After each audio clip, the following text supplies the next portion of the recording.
Nous avons été voir La Petite Sirène, le remake du film d'animation du Disney de 89, je crois, c'est bien ça. Et nous allons découvrir ensemble, tous les trois, avec Greg Dyser et Johan Antoine, nos réactions en direct. Rien n'a été préparé, c'est le principe du café multiverse. Ça commence maintenant.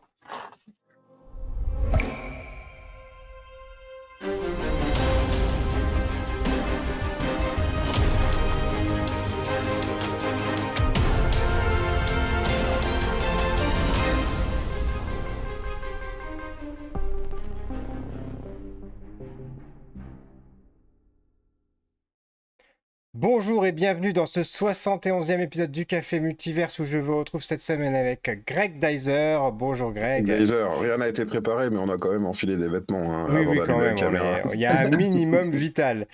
Et Johan Antoine. Bonjour Johan. Bonjour. Johan Antoine, le double prénom, on ne sait pas si c'est Antoine Johan ou Johan Ah Antoine, non, mais on c'est commence Johan. pas, c'est Johan. Salut, C'est pas Johan. Antoine, c'est Johan. Quoique, peu importe. Aujourd'hui, on va vous parler donc du live action de La Petite Sirène, donc le remake du film d'animation de Disney, toujours fait par Disney évidemment. Qui est encore, enfin je sais pas c'est le combienième, il y a au moins 8 films de live action qui ont été faits comme ça par Disney, je sais plus Ah oui, combien. oui, j'ai cru 8 films La Bah, Petite Sirène, tu m'as fait non, peur. non, non, mais les remakes entre Aladdin, Mulan, Le Roi Le Lion. Roi Lion, etc. Il y en a une paire. Donc aujourd'hui, on va vous parler de La Petite Sirène et on va commencer avant toute chose par se présenter. Johan, notre invité aujourd'hui, à toi l'honneur. En préambule, j'aimerais présenter Johan parce D'accord. que Johan, c'est une vraie rencontre pour moi. Quand j'ai commencé à faire une BD sur une sirène il y a quelque temps, j'ai découvert qu'il y avait également quelqu'un qui avait fait une BD sur une sirène. On s'est connus par Instagram avant de réaliser qu'on était tous les deux lyonnais. Salut Johan. Exactement. Alors c'est vraiment la diaspora lyonnaise encore en action aujourd'hui dans le café multiverse. Vas-y Johan. Vas-y Johan, présente-toi. Eh ben, je m'appelle Johan Antoine, je suis BDiste et illustrateur et comme l'a dit Greg, ma BD principale s'appelle Elio et ça parle d'un petit triton qui essaye de trouver l'amour dans un monde où les sirènes elles sont connues et craintes des êtres humains. Voilà. Et accessoirement, je suis un très très grand fan du film de Disney de 89. Voilà, comme ça met un petit peu les bases. Comme on ne peut pas le voir dans le décor juste derrière toi, n'est-ce pas? Exactement. Moi, j'ai quand même fait un petit setup. C'est pas tout le temps comme ça chez moi, mais je me suis dit, je vais faire un petit quelque chose. Ouais, c'est très réussi, bravo. Greg. Oh là, alors, écoute, moi, il y a moins de 12 heures, j'étais encore en prestation de caricature dans un château près d'ici, et j'ai fait vendredi, samedi, donc je commence par ça. Ce week-end, j'ai mis ma casquette de caricaturiste en événementiel, j'ai couvert 2 mariages en 2 jours. Et pour avoir fait plus d'une centaine de caricatures en 2 jours aussi. Et donc, me revoilà auteur de bande dessinée, l'auteur et le papa de Cléo, dont je suis en train de dessiner le 2e tome.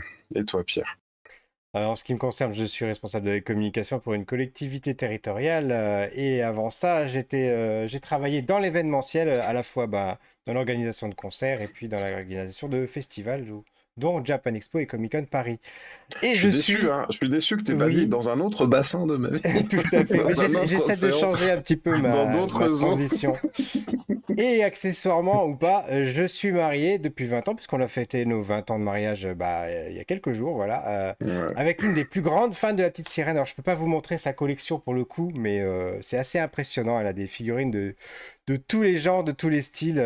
Voilà, voilà. Ah, je serais bien curieux de voir ça aussi.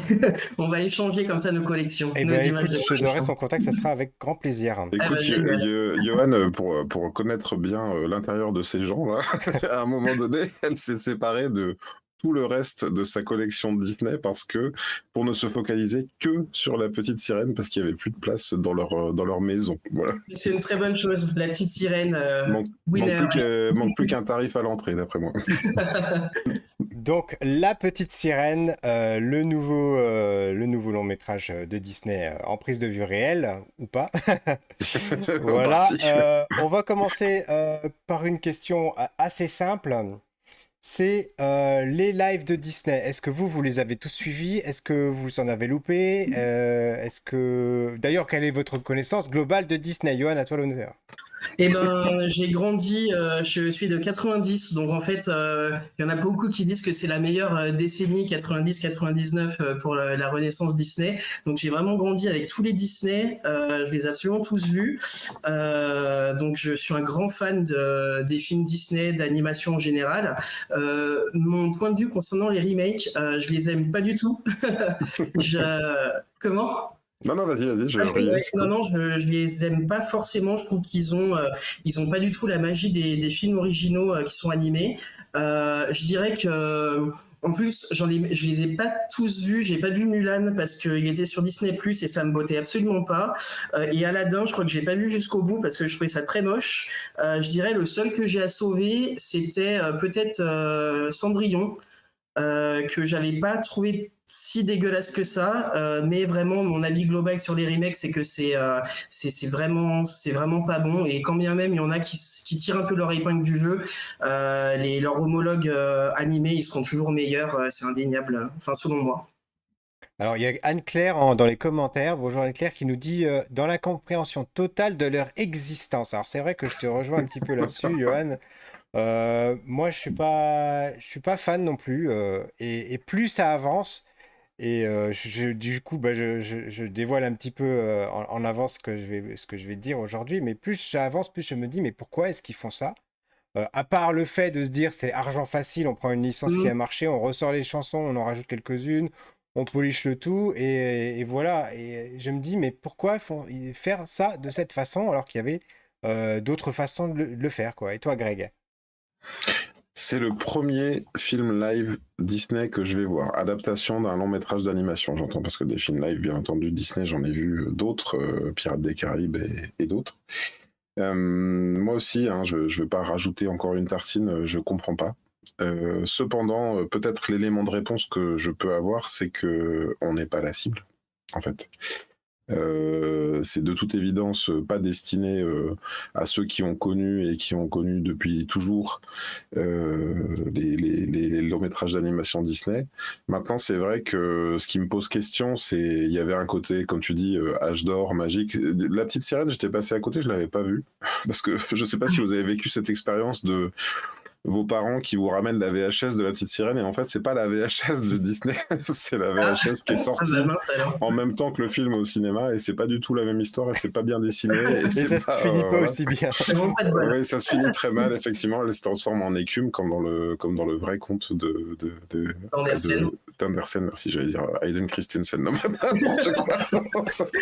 Et Euh, du coup, ah, tu voulais continuer, pardon. je me suis forcé à aller voir ce film. Peut-être que j'ai eu des bonnes surprises. Je veux pas tout dire, je vais le gâcher maintenant. Voilà, on y allait à trois avec Irène qui travaille avec moi sur les couleurs de Cléo, qui s'appelle Irène et qui s'identifie beaucoup à une sirène, donc, et avec ma fille de 8 ans. Voilà. Du coup, on passe à la question suivante. Le casting, on va quand même commencer un peu à rentrer dans le film. Qu'est-ce que vous avez pensé du casting général et du personnage? On va dire de l'interprétation. Voilà. Avant même du choix. J'ai un premier élément de réponse quand je dis qu'on n'est pas la cible. Au-delà du fait que le film s'adresse sans doute à un public jeune et leurs parents qui les accompagneraient au cinéma, je pense qu'on a un choix de casting sur Ariel, donc de Halle Bailey, qui vise aussi à comment dire qui prône l'identification, c'est-à-dire qui se sert d'un personnage iconique pour réparer un petit peu un manque sans doute, c'est-à-dire des héros et des héroïnes de couleur. Voilà. Alors, effectivement, on va avoir du mal à faire cette émission sans évoquer ce sujet, ce choix de personnage.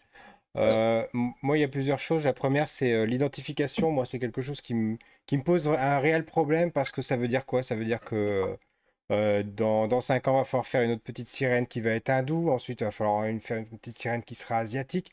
Donc bon, c'est quelque chose pour moi que je ne comprends pas. C'est déjà un peu ce que fait le film, hein, d'ailleurs, hein, parce que je ne sais pas comment le dire. Moi, à la fois, avant toute chose, je tiens à préciser que ça n'est pas un problème pour moi et que c'est quelque chose que j'oublie très vite en regardant le film. Je reste pas focalisé sur le fait que qu'elle est noire de Mais, peau mais sa qu'elle est prestation, du coup, afro-américaine. globalement, toi, qu'est-ce que tu en as pensé de sa prestation, elle, en tant que petite sirène? Alors moi, globalement, j'ai un problème avec l'interprétation des personnages parce que le dessin animé fait quand même que les personnages sont souvent dans le surjeu et c'est pas tellement son interprétation à elle que celle de Javier Bardem par exemple que je trouve ultra monolithique, aucune expression. Et si t'ajoutes en plus l'effet des cheveux mouillés quand ils sortent de l'eau, il y a un truc vraiment ultra figé comme ça. Mm. En fait, c'est pas facile à faire en vue réelle. Et là, je sais pas, Johan, tu vas peut-être être d'accord, toi qui es aussi dessinateur de BD. Et en plus, je sais que, enfin, j'ai remarqué dans ton dessin sur Helio qu'il y a un côté très disneyen hein, tu t'appropries les codes de Disney. C'est vrai que le dessin permet de se servir des cheveux pour montrer le courant de l'eau, pour montrer, pour que ce soit très graphique, très joli. Et en fait, bah, là, le réalisme du film fait que tu peux pas du tout faire ça et ça se voit ne serait-ce que dans le plan de Ariel qui est sur son rocher comme ça. Normalement, il y a les cheveux qui volent au vent, c'est ultra beau et là, ça fait, bah non, quand tu sors de l'eau, t'as jamais une belle tête quoi. Et toi, t'en as pensé quoi, du coup, Johan, de son interprétation?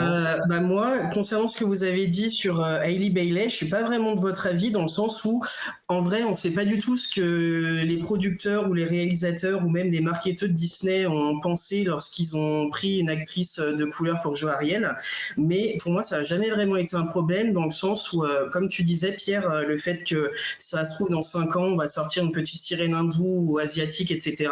Je crois pas vraiment que ce soit en fait le propos. Moi, j'ai vraiment complètement adhérer au fait que cette actrice, elle avait vraiment un visage de princesse Disney. Quand on l'a entendue chanter, moi j'ai été le premier subjugué de sa nouvelle version de Partir là-bas, enfin Part of Your World en VO, qui est vraiment superbe. Et du coup, moi j'ai pas eu de moment d'acclimatation pour me dire ok, c'est vraiment une Ariel différente. Certes, c'est une Ariel différente, mais elle incarne tellement le personnage d'Ariel comme moi je l'aime, c'est-à-dire espiègle, rebelle, elle s'émerveille du monde des humains, elle fait des bêtises, elle se met en danger, que j'ai vraiment trouvé en la personne et dans le faciès de cette actrice, ma petite sirène de 89, quand bien même elle a une couleur de peau différente. Moi, toute cette polémique là sur la couleur de peau, mais je peux pas imaginer à quel point l'actrice, elle a dû, je sais pas, prendre des distances vis-à-vis de toutes ces réseaux sociaux, tellement elle s'est pris un torrent d'insultes dans le visage, la pauvre jeune fille, sachant que c'était vraiment pas le problème dans le film. En fait, il y a tellement des problèmes plus aberrants, comme tu disais, Greg, dans le film, comme par exemple le fait que, oui, dès qu'on sort de l'eau, les cheveux, c'est tout flagada. Je te rejoins dans le sens où Javier Bardem, je le connais très très peu en tant qu'acteur. Je l'ai vu à part dans James Bond ou je crois que c'est dans le seul film que j'ai vu où il était antagoniste. Et j'ai trouvé qu'il était un roi Triton, mais tellement insipide, aucune expression. Et puis c'est vrai que bon, moi je suis un grand fan de Sirène, mais le fait de l'avoir vu à la fin du film nageant avec les cheveux tout raplapla, c'était mais limite ridicule. Après, concernant la scène où elle chante sur son rocher, bon, comme c'est une scène iconique, c'est sûr qu'elle souffre énormément de la comparaison avec l'original.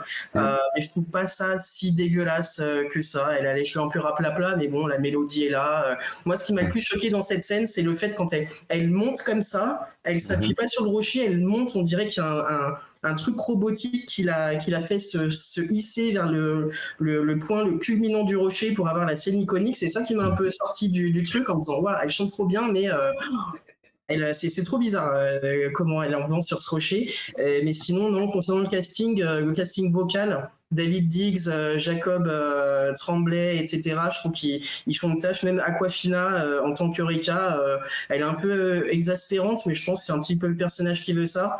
Mais sinon, non, pas trop grand-chose à redire sur le casting. Je trouve qu'il est quand même assez honnête.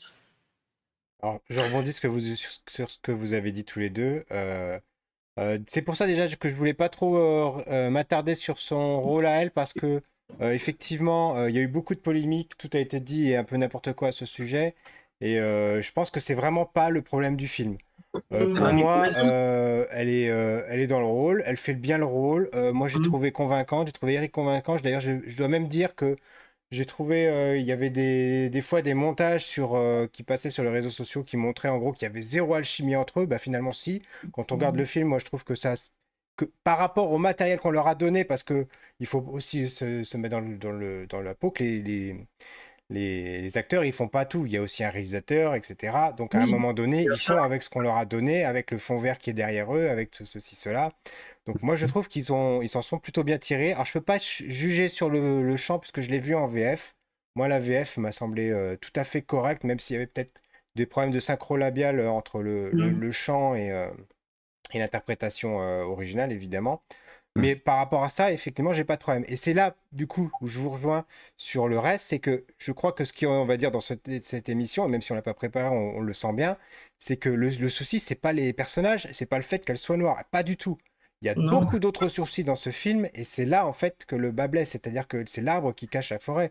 Elle Mm. aurait pu être asiatique, elle aurait pu être hindoue, le reste du film aurait été aussi mauvais. Elle aurait pu être blanche d'ailleurs même. Les Rookin, Mm. ça aurait été les mêmes problèmes. Et là, c'est là qu'on commence à rentrer à la fois dans le problème de ce film et à la fois dans le problème des adaptations génériques de Disney. Et Mhm. Ouais. après, je vous rejoins sur ce que disait Greg et sur ce que tu as dit toi par rapport au Rocher, Johan. Il y a quand même beaucoup de scènes, et c'est le gros problème des adaptations, où en fait ils essaient de refaire plan par plan, mais ça fonctionne pas.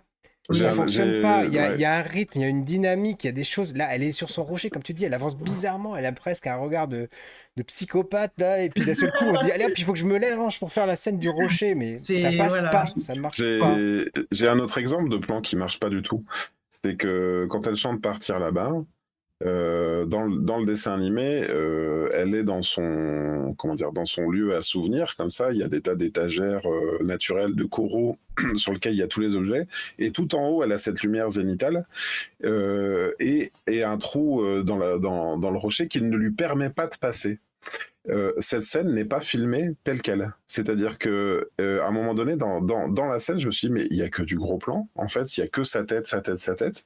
Et en fait, il y a jamais le moment où elle se retrouve derrière ce trou dans le corail. Tu sais, et en fait, on est dans une grosse erreur d'adaptation. Pour moi, c'est que c'est pas une adaptation, dans le sens où ils essayent de refaire des plans de dessins animés iconiques qui ne peuvent pas faire correctement en réalisme, parce que si ça a été fait en dessin animé au départ, il y avait une bonne raison.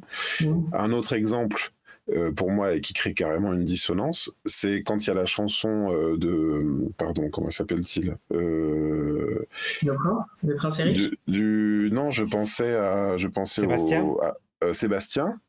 Normalement, on a une chanson où il décrit un orchestre, c'est-à-dire qu'il y a il y a tout un tas de Mm. poissons qui sont orchestres. Là, on a toujours les paroles de la chanson originelle et pas du tout Ah, les l'orchestre, en poissons fait. qui dansent, ouais, C'est-à-dire que lui, complètement. il reprend tous les sons. Alors normalement, on devait entendre d'autres poissons qui chantent, c'est pas le cas. Et là, finalement, pour moi, la vraie adaptation, puisque là, les poissons deviennent littéralement des feux d'artifice dans l'océan, ils auraient dû, pour que ça marche, faire une chanson pour dire les poissons font des feux d'artifice. Enfin, tu vois, quelque chose Mm. qui se passe à l'écran. Parce que là, on a une vraie dissonance. C'est-à-dire qu'on a Ouais. l'impression d'avoir des acteurs qui font un playback, et puis derrière les figurants qui font bah, on sait pas comment faire l'orchestre, alors on va faire autre chose. Et puis tant pis quoi. Ouais. Et donc on s'est pas adapté en fait. C'est du plan par plan au mieux de ce qu'on peut faire quoi. Voilà. Mm. Mais moi, je te rejoins, Greg, là-dessus. Je pense qu'ils ont vraiment le cul entre deux chaises parce que, comme tu dis, ils veulent prendre le matériau d'origine. On reprend cette chanson Sous l'océan où les poissons sont tous supposés agir comme des êtres humains avec des instruments, où les poissons sont eux-mêmes aussi des instruments. Et en fait, c'est là où je trouve que le dessin animé, enfin pardon, le film live, il sait pas trop sur quel pied danser parce que en même temps, ils ont des animaux qui agissent un petit peu comme des humains et en même temps, ils veulent quand même garder ces animaux live dans le sens où, oui, sous l'océan, bon, il y a quand même les anémones de mer et les petits poulpes qui dansent entre eux, mais il n'y a pas tout ce côté anthropomorphique comme il y avait vraiment dans le film live. Et je tenais aussi à reparler de ce dont tu parlais pour la chanson Partir là-bas. Moi, beaucoup quand même cette séquence. Je pense que c'est le fait que je sois absolument amoureux des sirènes, voir une sirène chanter. En plus, la chanson fétiche du film d'origine, c'est vraiment génial.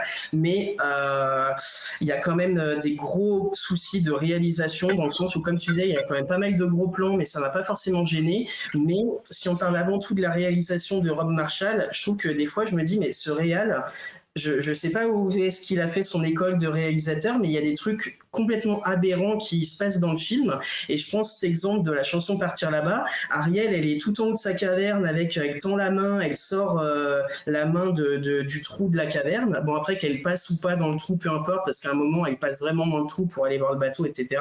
Ça, peu importe. Mais c'est juste, je me suis dit, elle est tout en haut de sa caverne. Et ensuite, le plan d'après, c'est un gros plan sur elle et ça dézoome et elle est au fond de la caverne. Et je me dis, mais mince, ils manque quand même un plan qui était dans le dessin animé d'origine, où on la voit descendre vraiment, et ce qui vient accentuer aussi le fait qu'elle rêve de partir là-bas, mais à la fin de sa chanson, c'est juste qu'un rêve pour elle, quelque chose qu'elle peut pas encore réaliser, donc elle retourne au fond de sa grotte, histoire de dire, bah, je reste quand même dans la mer, et c'est quand même aberrant pour un réal comme ça, de passer d'un plan à l'autre sans vraiment un raccord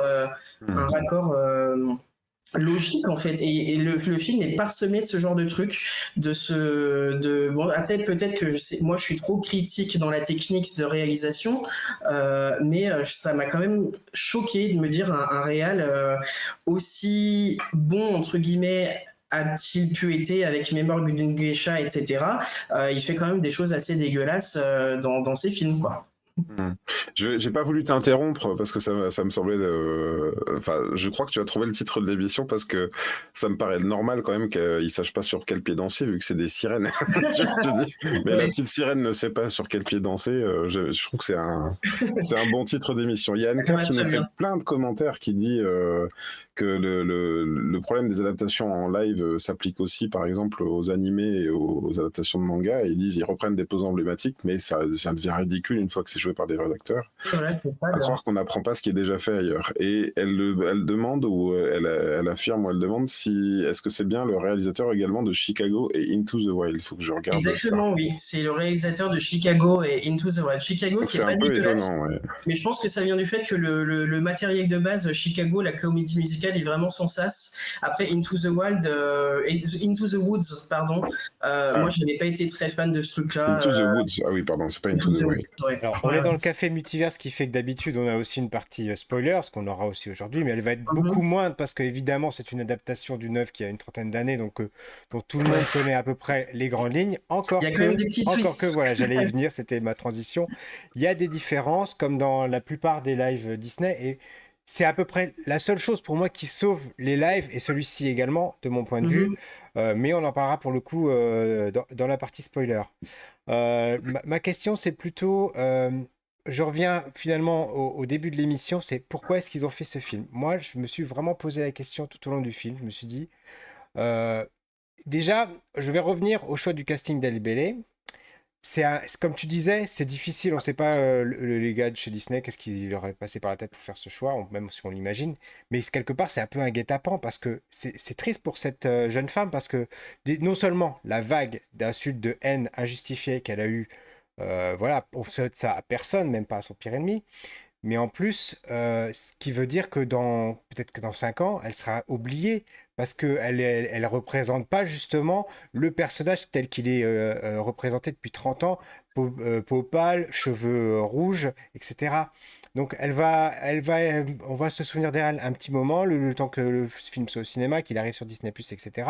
Et on va passer à autre chose. Alors que s'ils avaient pris un personnage d'une sirène, inspiré, je sais pas, d'une autre histoire qui aurait pu être raccord d'ailleurs avec l'histoire originale. Je suis d'accord. Ça aurait pu être une cousine, ça aurait pu être quelque chose. En plus, là, ça se passe clairement dans ce qui semble être des Caraïbes, qui est assez différent du dessin animé original.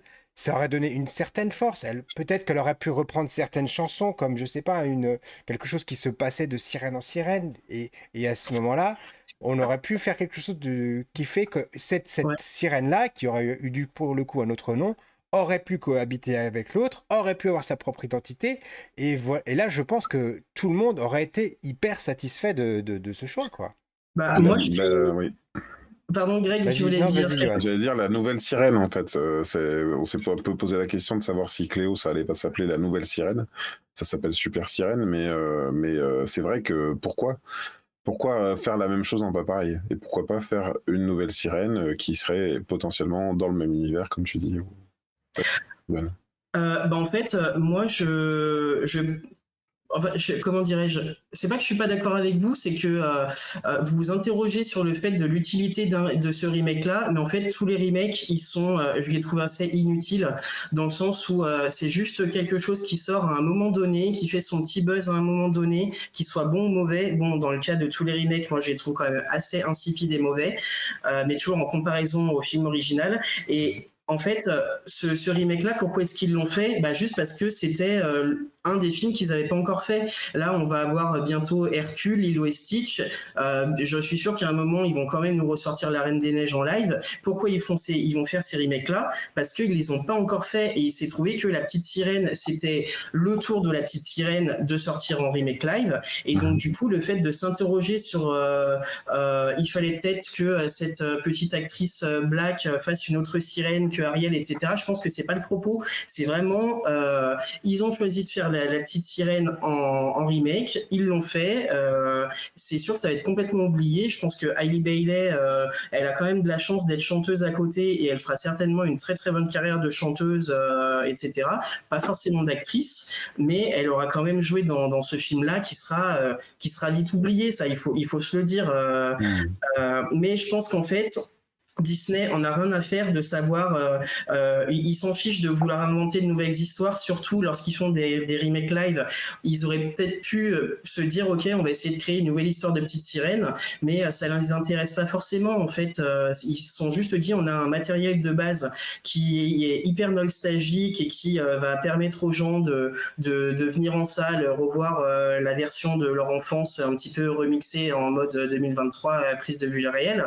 Mais c'est tout. En fait, je pense que c'est vraiment, il faut partir du principe, enfin moi c'est comme ça que je le prends, c'est que les remakes live, on peut pas y échapper. Ils sont ce qu'ils sont, ils font leur petit buzz un petit moment, après on n'en parle plus. Vous avez beau prendre le Roi Lion, Aladdin, etc. Ils ont buzzé comme pas possible. Maintenant, qu'est-ce qu'on s'en rappelle? Personnellement, non. Et je pense que ça fera pareil avec celui-ci, quand bien même ils ont pris les mêmes chansons, la même histoire, ils ont changé l'actrice. En fait, ça a pas trop d'importance.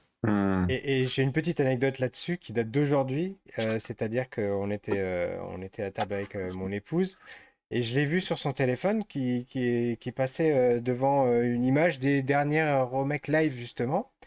Et dedans, il y avait Mulan. Et t'en as parlé en début d'émission de Mulan. Et je me suis dit, mais c'est vrai, ils ont fait un remake de Mulan. Et je l'avais complètement oublié, complètement zappé alors que je l'ai vu. Bon, faut dire qu'il est passé direct en streaming. C'est intéressant ce que tu dis, Johan. Je suis très très content de t'avoir dans l'émission, décidément. Rob Marshall, en fait, tu regardes, c'est un peu un faiseur dans sa filmo, il y a quand même. Je suis en train de l'afficher, Pierre, si tu peux. Il y a quand même Pirates des Caraïbes 4, ce qui n'est pas le plus mémorable. Il y a le retour de Mary Poppins, pareil, tout le monde a pas l'air de dire, même il passe à côté du message dans ce film, donc La Petite Sirène, il y a eu le Annie de 99, donc effectivement, on est en fait, c'est intéressant parce que ça m'évoque quelque chose maintenant, après t'avoir écouté, c'est que l'âge d'or, le côté âge d'or de l'animation fait qu'on a vraiment figé ces films-là dans notre mémoire, tu vois, c'est devenu des classiques indémodables que tout le monde voit, revoit et probablement. Alors je sais pas si c'est leur but ou pas, mais c'est vrai qu'on peut pas, on n'est plus dans cet âge d'or-là, et sans doute qu'ils sont pas dans une phase où ils font du mémorable. Et d'ailleurs, finalement, ils créent pas grand-chose. Et La Reine des Neiges apportait quelque chose de nouveau.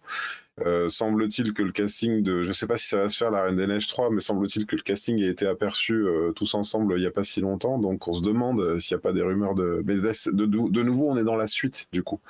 Et à la limite, on peut se demander. Alors moi, j'ai vu comment ça s'appelle, Avalonia, c'est ça? Je sais pas si vous l'avez vu, le dernier Disney qui était sorti direct sur Disney+. On se demande quel va être le prochain move de Disney pour nous proposer quelque chose de nouveau et de mémorable, en tout cas pas les remakes a priori. Et du coup, ma question pour finir cette première partie de l'émission, est-ce que vous recommandez d'aller voir ce film, Johan? Je dirais que oui, parce que quand bien même je vais à un moment revenir sur toutes les critiques que j'ai à faire au film, je pense qu'il est quand même important déjà et d'une d'aller au cinéma, voir un film sur grand écran. Enfin, moi, je suis un grand amoureux du cinéma et le fait de voir un film sur grand écran, je pense que ça lui donne une dimension, une autre dimension et surtout comment dirais-je, ce film-là, quand bien même il a énormément de défauts de réalisation, de scénario, etc., de couleurs. Il faut quand même le voir au cinéma. Qu'on soit un fan ou pas de La Petite Sirène, je pense qu'on passe quand même un agréable moment. Il y a quand même des trucs à sauver dans ce film. Même s'il sera vite oublié, allez-y quand même. Et toi, Greg? C'est super dur ce que tu me demandes. En fait, je me dis, Dis oui. je suis allé 2 fois au cinéma mercredi. C'était très dur. Je suis allé une première fois avec ma fille pour aller voir La Petite Sirène. Et une deuxième fois le soir pour aller voir les Chevaliers du Zodiaque et on doit faire une émission juste après. Je passe pas, c'est pas la meilleure semaine culturelle de ma vie, vraiment. Après voilà, je suis allé le voir, comme je disais, avec Irène et avec ma fille. Irène a dit à la fin du film, ça va. C'était pas si pire, on va dire. Et ma fille, elle a dit qu'elle avait bien aimé. Voilà. Donc, je suis quand même content d'avoir vécu ce moment-là. Et puis enfin, je sais pas, j'arrive pas à dire, j'aurais pas envie de le revoir, très franchement. Et moi, je vais te rejoindre, Greg, là-dessus. Je pense que voilà, j'ai pas passé un mauvais moment parce qu'il est pas horrible non plus, mais il dégage rien.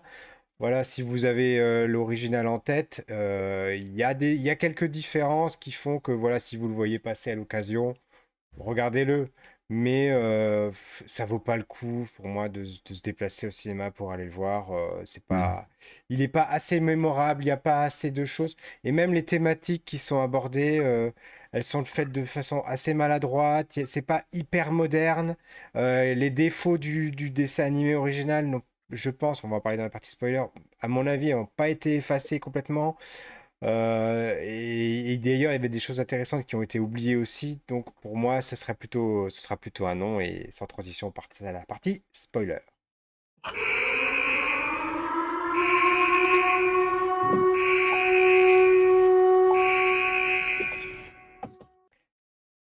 Et nous revoilà dans les spoilers. Et franchement, moi, un des trucs qui m'a fait presque rire parce que c'était ridicule, c'est quand on voyait le roi Triton ou les sirènes sortir de l'eau avec l'eau qui coulait de partout, là, presque de la bave. J'ai trouvé ça mais mal foutu. Enfin, le mec, c'est censé être le roi des océans, un dieu avec son triton, et quand il sort de l'eau, on dirait un petit vieillard. Enfin, voilà, à qui il faut tendre la pêche pour leur pêcher. Ça m'a fait mal au cœur. Ça m'a fait mal au cœur. C'était vraiment. Ça fait partie des choses vraiment qui. Comme vous dites, il y a un passage du dessin animé au film qui ne marche pas. Il y avait des choses à refaire, il y avait des choses à abandonner. Ils n'ont pas réussi à faire ce deuil, ou alors ils avaient un cahier des charges à respecter qui était trop. Il y avait trop, en fait. Il y avait le. Je vais essayer d'exprimer autrement. Il y avait. À chaque fois qu'on voyait certaines scènes iconiques, on savait qu'elles allaient arriver, on voyait qu'elles se préparaient. Et pour ceux ou celles qui avaient vu l'ancien film, on ne pouvait pas s'empêcher de faire la comparaison. À un moment donné, on sort du film, et c'est pas le casting et c'est rien du tout qui nous sort du film. C'est ces scènes-là. C'est ces scènes-là qui nous disent attention, est-ce qu'ils vont se louper là? Paf, ils se sont loupés. Là, là, ça passe. Et à chaque fois, c'est ça. Et à chaque fois, il y a ça qui passe. Et c'est pour ça qu'on se dit, mais mince, pourquoi faire des remakes si c'est pour en arriver là, quoi? Johan? Bah, je te rejoins. En fait, comme on disait précédemment, pourquoi faire des remakes alors que leurs homologues animés sont tellement bien sur tous les points, quand même des fois il y a des petites choses à revoir en fonction des différentes époques à laquelle ils ont été créés, mais comme tu disais, chaque scène iconique de ce dessin animé, de La Petite Sirène, elles sont iconiques. Pourquoi? Parce qu'il y a les couleurs, il y a le rythme, il y a la musique, il y a l'animation, et c'est ça qui fait que le dessin animé d'origine est complètement dingue et reste quand même un chef-d'œuvre d'animation, quand bien même on aime ou pas, il faut pas se mentir. La Petite Sirène, ça a quand même relancé les studios Disney qui étaient méga en perte de vitesse. Ça a eu un méga succès. Grâce à quoi? Grâce à sa musique, à ses plans magnifiques. Et c'est vrai que le fait de voir ce film-là, ce remake live, cocher toutes les cases de scène iconique, scène iconique, scène iconique, repasser à la moulinette en mode fade et puis pas mal interprété, mais c'est ça, c'est fade. En fait, je pense que ce film-là, quand bien même moi, je dirais c'est un demi-naufrage, ce remake live. Il souffrira toujours, et ça vaut pour tous les remakes, ils souffriront toujours de la comparaison qu'on fait avec les originaux qui sont inégalables. À chaque fois qu'il ouvre la bouche, Yoann, il trouve un nouveau titre encore mieux pour pour l'émission. Il est formidable. Je sais pas, c'est quoi Là, t'as dit un demi-naufrage. La petite sirène, un demi-naufrage. Ouais, celle-là, je l'aime bien. On le garde dans la note.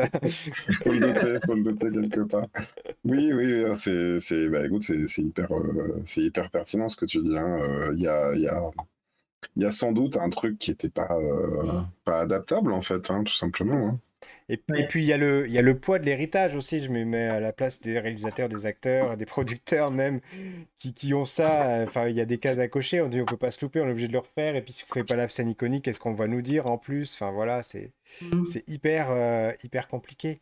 Alors, moi, du coup, je fais aussi la comparaison par rapport aux autres live-action. Et là, je reprends ce que j'ai déjà dit dans la partie non spoiler. Pourquoi ne pas l'avoir fait autrement comme Aladdin? Moi, quand j'avais vu le remake live d'Aladdin, je me suis dit, j'ai pas été voir Aladdin au cinéma, j'étais voir Jasmine. Je me suis dit, pourquoi est-ce qu'ils auraient pas fait plutôt un film sur le point de vue de Jasmine et avec quelques chansons qui se recoupent avec Aladdin, comme Le Rêve Bleu, où justement ils se retrouvaient et on aurait eu peut-être une vision, un point de vue différent, tu vois, qui était peut-être plus féministe comme le film, plus moderne, etc. Et là, par exemple, dans ce live-action de La Petite Sirène, il y a des choses il y a des défauts pour moi du dessin animé original qu'on retrouve, notamment le fait que elle tombe amoureuse au premier regard, au coup de foudre. Bon, moi, j'avais trouvé ça, bon, un petit peu, un petit peu limite à l'époque, et je trouve que ça, c'est pareil. En 2023, envoyer ce type de message, je trouve que ça passe beaucoup moins bien. Et pour le coup, je me suis dit, mais pourquoi est-ce qu'ils n'ont pas pris leur temps de montrer quelque chose, de fait qu'ils auraient pu se rencontrer d'une façon ou d'une autre? Est-ce qu'elle aurait pu avoir, je sais pas, je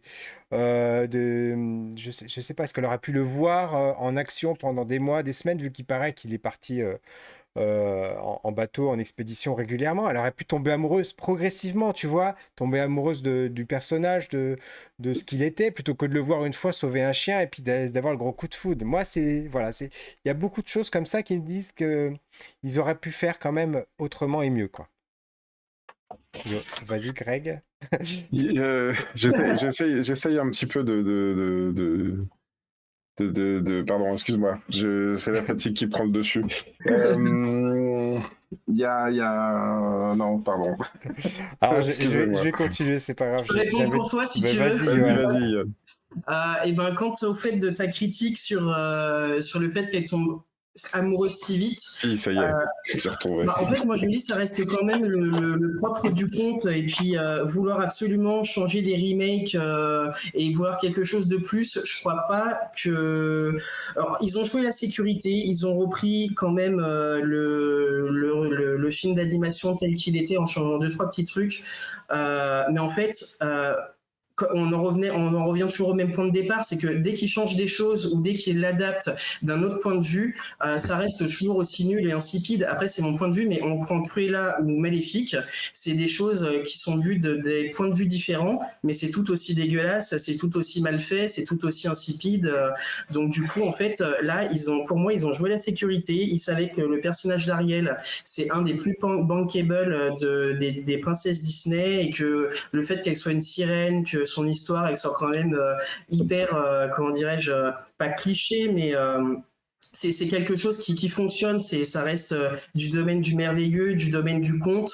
Donc du coup, ils se sont pas pris la tête, ils se sont dit bon, on va garder cette espèce de coup de foudre et puis ça va fonctionner. Parce que pour moi, en fait, je trouve que ce qui fonctionne le mieux dans ce remake live, c'est vraiment l'alchimie entre les deux protagonistes principaux, là, Ariel et Eric. Et au contraire, quand bien même tu dis que la sirène elle tombe amoureuse tout de suite, ce que je reconnais, moi c'était ce que j'aimais dans le dessin animé d'origine, mais parce que moi je l'ai vu avec mes yeux d'enfant, et maintenant que je le vois avec mes yeux d'adulte, j'adhère quand même à ce coup de foudre complètement fictif, enfin pas fictif, mais littéraire. Enfin, c'est vraiment quelque chose, c'est du conte.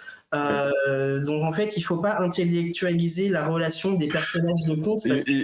Il me semble que c'est. Alors, je sais pas si c'est aussi bien fait dans le film, mais pour moi, mon souvenir de dessin animé Disney que j'ai pas tant vu que ça, c'est qu'en fait, elle est amoureuse des objets, des humains. Et arrive cette statue, je sais plus si d'abord il y a la statue ou quoi, mais en fait, je pense que le coup de foudre vient de ça, vient du fait elle est très intéressée par le monde des humains, et quand arrive à sa portée un beau jeune homme, quoi, d'un seul coup, elle découvre Ouais. Bah, le moi, vrai j'ai truc, quoi. trouvé. Elle a Ouais. beaucoup d'émotions, enfin beaucoup Oui. d'émoi à la découverte du vrai être humain qui lui ressemble Ouais. un peu. Donc, moi, je Bah, moi, trouve j'ai que trouvé que c'était pareil dans le live, en fait. là, ouais. Ils ont pris exactement le même truc. Elle est fascinée par les objets humains. Et il se trouve elle voit un gars humain qui, en plus, est plutôt mignon et sympa avec les animaux. Donc, oui, elle a le coup de foudre. Et pour moi, en fait, la trame narrative principale est exactement la même que dans le conte original, que dans l'adaptation de 89 et le film de 2023. Je pense qu'on voit vraiment avec le prisme de notre regard d'adulte et on se dit, ouais, ok, on tombe pas aussi amoureux. Et puis moi, il y a plein de séries télé où des fois les personnages ils ont des relations amoureuses hyper rapides et je me dis, mais c'est pas comme ça dans la réalité, mais ça reste quand même de la fiction. Je pense qu'il faut avoir quand même ce recul-là en se disant, on regarde un film, en plus c'est un truc avec une sirène, et ça se trouve, je dis n'importe quoi, hein, les sirènes, elles ont peut-être une propension à tomber amoureuses très vite, on va dire ça. Alors, du Non, coup, mais c'est je voulais juste terminer un truc, Pardon, vas-y. excuse-moi Greg, c'est par rapport à cette relation-là, en fait, du coup, c'est un peu bancal parce qu'à la fin du film, normalement, enfin, par rapport à la réversion du dessin animé, il y a un équilibre qui se crée, c'est-à-dire que au début, c'est Ariel qui sauve Eric, et à la fin, c'est Eric qui sauve Ariel. Et voyant ça, le roi Triton comprend, voilà, ce qu'il y a entre eux, et finalement décide de lui permettre de devenir humaine, et puis de mener sa vie, et il se dit, voilà, je vais être triste parce qu'elle sera plus à côté de moi. Et dans le film, c'est plus ça. C'est-à-dire que tu as Eric qui est en danger, mais finalement, elle fait demi-tour. Allez, on va aider papa, on va aller lui chercher son trident. Et puis, il y a une coupure, et puis ça se passe on ne sait pas combien de temps après. Et Ouais. finalement, le père, après on ne sait pas combien de temps, il a des remords, et finalement, il transforme quand même sa fille. Et là, tu vois, il y a des déséquilibres qui vont pas par rapport justement à ce début du film où on a ce coup de foudre qui est très voilà, enfantin, entre guillemets. Et là, pour le coup, on avait une vraie grosse émotion bah, qui nous est retirée au profit de quelque chose de beaucoup plus réfléchi, quoi. Ouais, mais là, je suis d'accord. Je peux prendre la parole? Oui, Vas-y. excuse-nous, Greg, Ouais, on n'arrête là, pas de je te suis couper. d'accord avec toi Non, mais c'est très bien. dans le sens où c'est vrai que moi j'ai trouvé que cette fin, en plus d'être un petit peu rushée et vraiment, là pour le coup, ils ont vraiment pas pris de risque, ils ont complètement zappé la scène iconique de la transformation d'Ariel en sirène. Enfin, je veux dire, quand elle devient humaine grâce à son père. Mais ça m'a un petit peu choqué aussi le fait que il y ait, comme tu dis, ce déséquilibre. Il y a Eric qui, la bataille finale avec la sorcière est terminée. Elle va sauver Eric qui est sur son petit radeau. Finalement, elle voit le trident.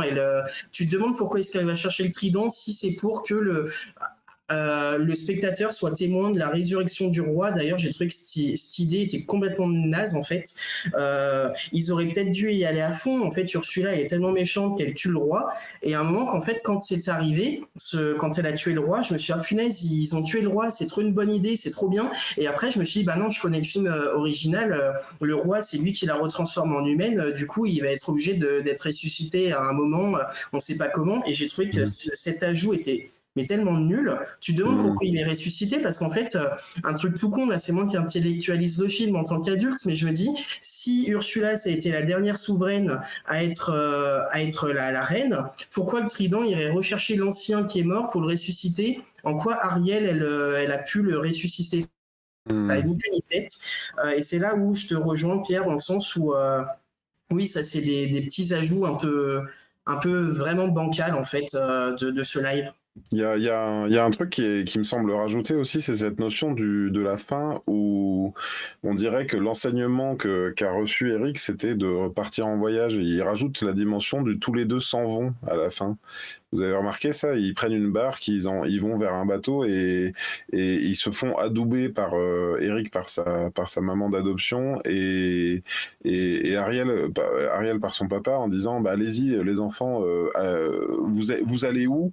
Et ils disent oh bah on va là où le vent nous mène. Et enfin j'ai trouvé que c'était un peu gratuit aussi cette notion de on part à l'aventure alors que bah, Ariel a toujours vécu dans l'océan donc Voilà. D'autant que dans la version animée, enfin, c'est tous les deux un prince et une princesse, et à la fin, enfin, ils règnent, c'est ça, c'est que ça se finit comme ça. Là. Oui, ils Ils se partent pas à marient. l'aventure, alors c'est peut-être une fin Bah, moi, j'ai ouverte trouvé pour ça la plutôt suite. sympa qu'ils partent à l'aventure.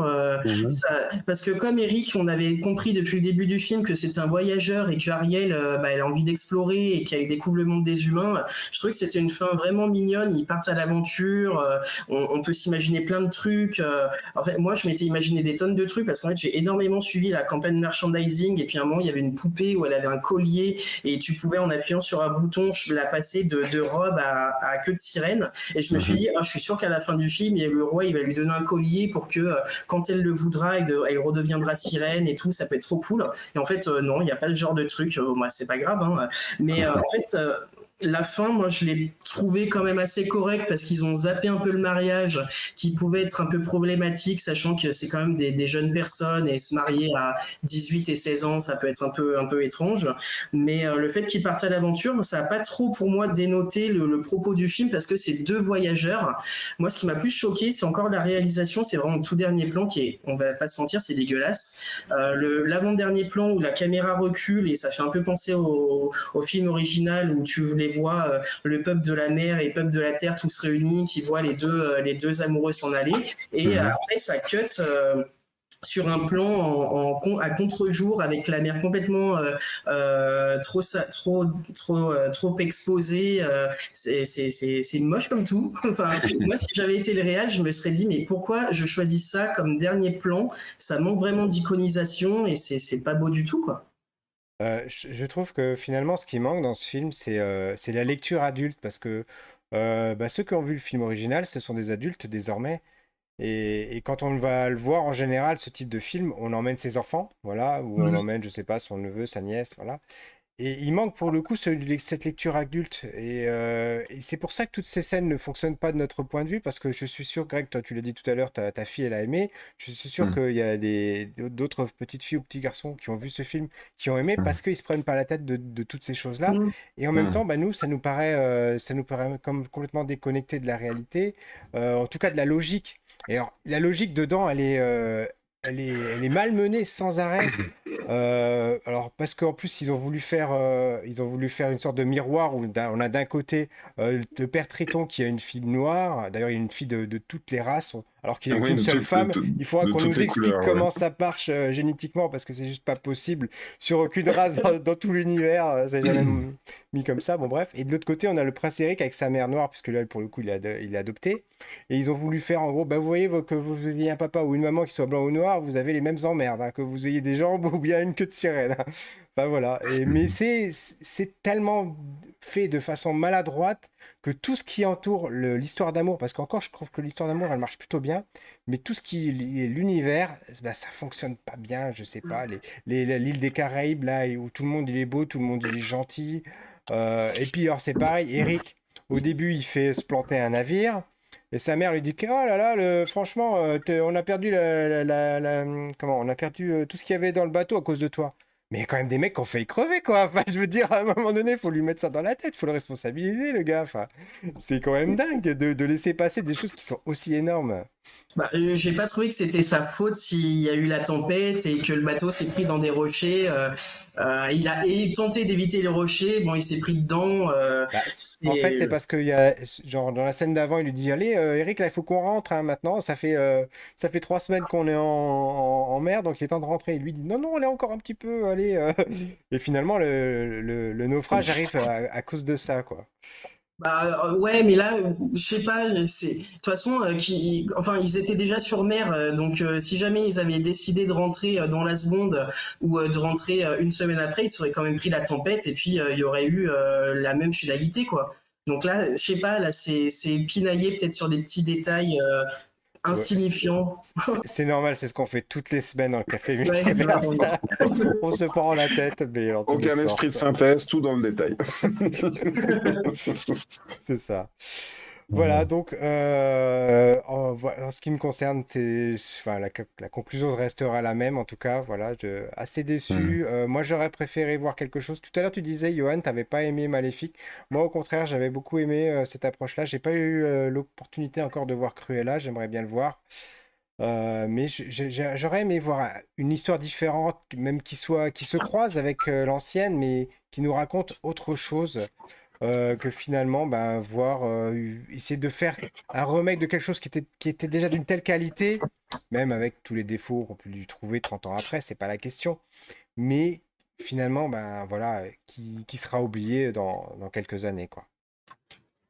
Et Johan, le mot de la fin pour cette petite Le mot de sirène. la fin, eh ben, je sais pas si c'est mon avis biaisé sur le fait que je sois un grand fan de l'original, parce qu'il me semble que j'ai quand même assez les idées claires sur ce qu'est ce film et quels sont ses défauts.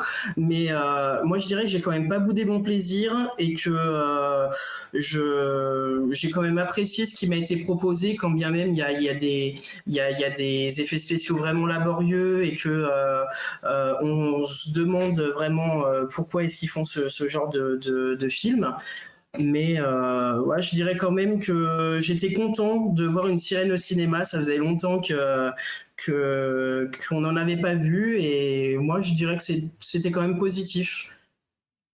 Je crois qu'ils ont vraiment trouvé le client, pardon, le client ou le viewer idéal chez toi Bah, oui et non, parce que tu as enfin, beaucoup de choses comment... à en dire, donc tu as plein de commentaires à faire, donc tu Ouais, communiques dessus, et donc ça fait de la polémique, et en même temps tu vas le voir plusieurs fois au cinéma, donc bravo.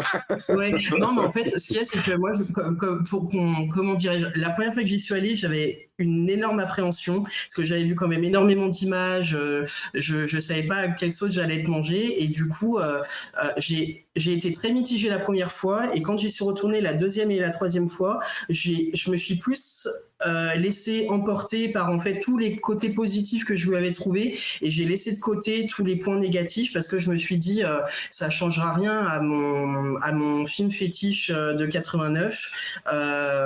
Il y a les chansons que j'adore, il y a des choses que j'aime moins. Et en fait, faut pas se mentir, en fait, je suis quand même assez critique sur le film, je lui reproche énormément de choses, mais j'essaie quand même de voir un petit peu le positif là-dedans, quand bien même, oui, c'est quand même quelque chose qui est avant tout des marketeux et puis on disait en début d'émission pourquoi les remakes, bah parce que ça fait de l'argent Hmm. et quand Ah. Ah, on est en train de perdre Johan, un petit problème Oh. de bug. Ah, nos Je signal, vais, ah voilà. je vais reprendre le flambeau, alors j'espère qu'il va... Ah, te Ah, voilà. alors Johan, on t'a perdu pendant 2 secondes. On t'a perdu un petit moment, Bon, Johan. Il va falloir que je te récupère sur le signal, on t'a perdu.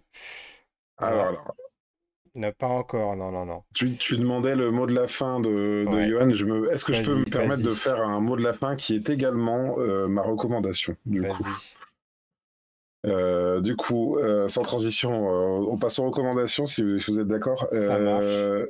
Il se trouve que donc quelques jours avant d'être allé voir la petite sirène au cinéma, je suis allé voir à Paris, au théâtre Mogador, en famille, parce qu'on a fait...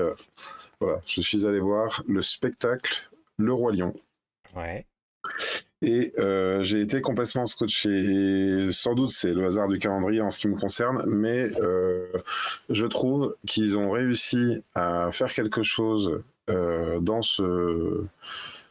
avec des acteurs live, du coup, qui proposent autre chose. Là, vous voyez, on voit donc Scar et Mufasa qui se font face avec des masques dynamiques qui se penchent sur le visage. En fait, chaque tableau est purement incroyable. On a des acteurs qui incarnent la savane. On a vraiment quelque chose qui nous est proposé, qui est vraiment très, très, très étonnant. Au moment où le premier animal débarque avec un humain debout qui porte, là, vous voyez, on a le personnage, alors j'ai oublié le nom de Zazu, voilà. On a... un acteur qui tient Zazu et qui l'interprète en même temps. Et vraiment, ça me fait me dire, moi, que autant j'ai trouvé donc inutile l'adaptation filmée de La Petite Sirène, puisqu'elle apporte rien de neuf, autant là, ce spectacle avec des acteurs, donc un spectacle vivant, apporte quelque chose de nouveau et de tout simplement grandiose, vraiment. On est tous Ouais. temps sur un rang et c'était fantastique. Voilà. Ouais, Donc, c'est un petit peu le mot de la fin presque par rapport à cette émission, c'est-à-dire de se dire que finalement, ils auraient peut-être plus dû assumer le fait d'être un film à d'action en se détachant davantage de l'œuvre originale pour essayer de proposer une approche sur certaines scènes qui soit finalement plus adaptée, tout simplement au support, quoi. Voilà, Johan, tu avais été interrompu. Si je peux faire Oui. la synthèse de tout ce que tu as dit, Pierre, j'ai l'impression que pendant toute l'émission, tu as dit ils auraient peut-être pu faire comme ci, ou bien ils auraient peut-être dû faire comme ça. Alors, il y a un truc qui est un peu off dans le film qui nous fait dire qu'est-ce qu'ils auraient dû faire à la place pour que ce soit bien, en fait. Voilà. Et toi, Johan, pardon. Oui, je redis mon mot de la fin. Oui, Enfin, vas-y. je sais plus trop ce que je C'est pas disais, grave. mais je vantais un petit peu quand même le positif du film, quand bien même je suis conscient qu'il y a quand même des gros ratages à des moments et que le matériel d'origine est inégalable. Mais je dirais que c'est quand même assez positif.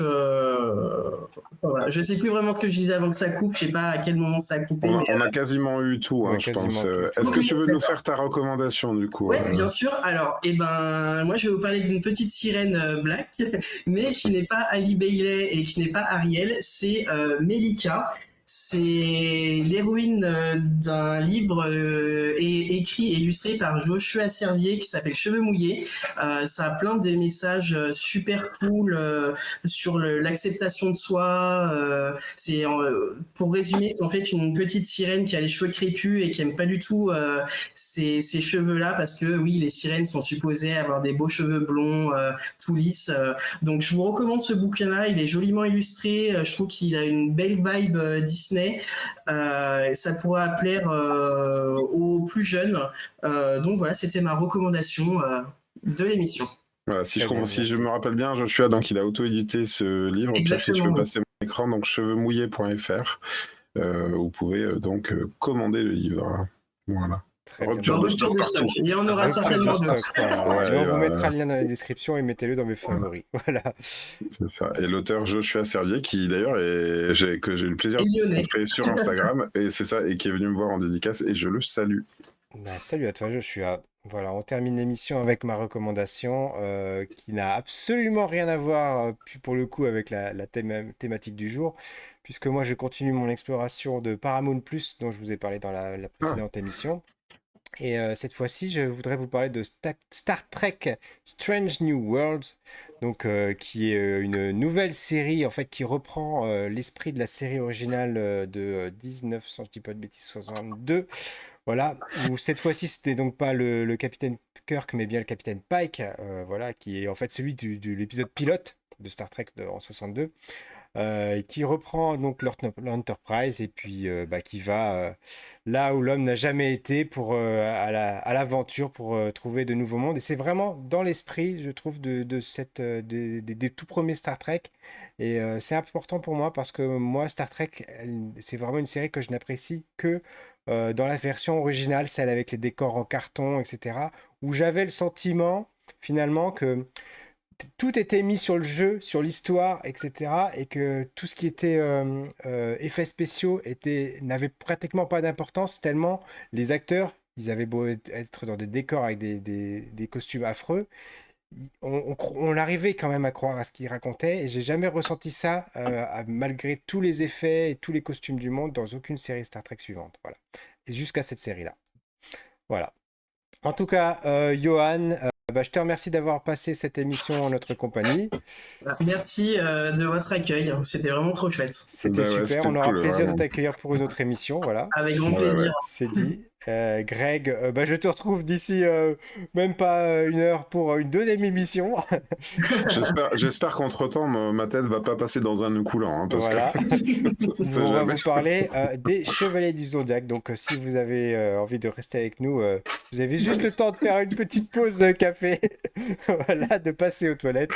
Tu sais, les Chevaliers du Zodiaque, Johan Antoine, comment dire, le film qui me donne envie de cacher. Je peux pas me faire un décor comme toi avec les figurines, j'ai plus envie de les cacher tellement c'est à côté, pardon. Alors là, le spoiler, il a spoilé Je l'émission. spoil un peu la future Je émission. suis pas censé savoir ce que tu en as pensé, mais effectivement, ça va Mais être une tu ne purge. m'as pas entendu parce que ce sera dans une autre timeline qu'on va C'est faire ça, l'émission. pas de exactement. C'est problème. dans un autre multivers.